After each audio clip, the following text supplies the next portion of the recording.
وقتوں کی بات ہے کہ ملک یمن پر ایک نیک بادشاہ حکومت کرتا تھا۔ وہ اپنی رعایا کے ساتھ بہت نیک سلوک کرتا تھا۔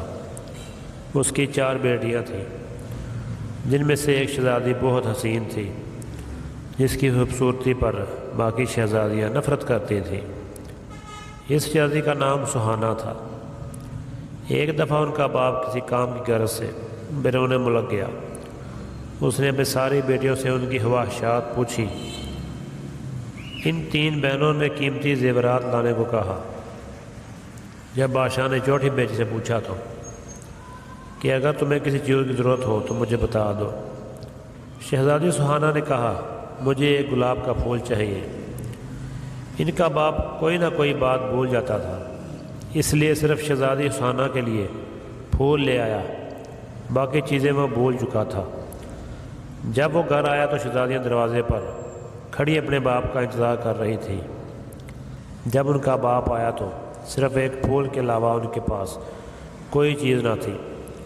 شہزادیوں نے اپنے باپ کو برا بھلا کہہ کر باپ کی نافرمانی کی۔ شہزادی سہانا کمرے میں جا کر رونے لگی۔ اس کا باپ کمرے میں آیا، اس کا پھول اسے دے دیا۔ بادشاہ نے کہا، دنیا میں سب سے زیادہ قیمتی چیز والدین کی خدمت ہے۔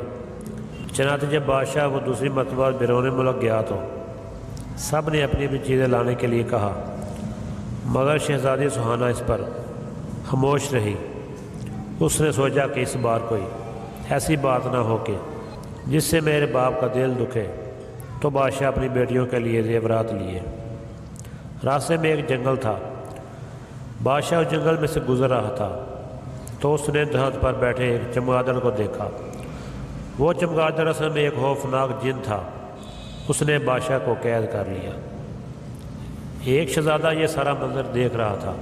اس نے اپنی تیز تار تلوار نکالی اور چمگادڑ کی گردن پر دے ماری۔ چمگادڑ اسی وقت مر گیا۔ شہزادہ بادشاہ کو لے کر محل پہنچ گیا اور ان کی بیٹیوں کو سارا ماجرا سنا دیا۔ شہزادیاں اپنے باپ کے پاس آئیں اور اپنے باپ سے نافرمانی پر معافی مانگی۔ بادشاہ نے اس وقت اپنی ساری بیٹیوں میں سے سہانا پر فخر محسوس کیا اور اپنی ساری بیٹیوں کو گلے لگا لیا۔ سب ہنسی خوشی رہنے لگے۔ دیکھا بچوں، مل کر رہنے سے برکت ہوتی ہے۔ ہمیں بھی چاہیے کہ شہزادی سہانا کی طرح اپنے والدین کی خدمت کریں اور ایسی بات زبان پر نہ لائیں جس سے والدین کا دل دکھے۔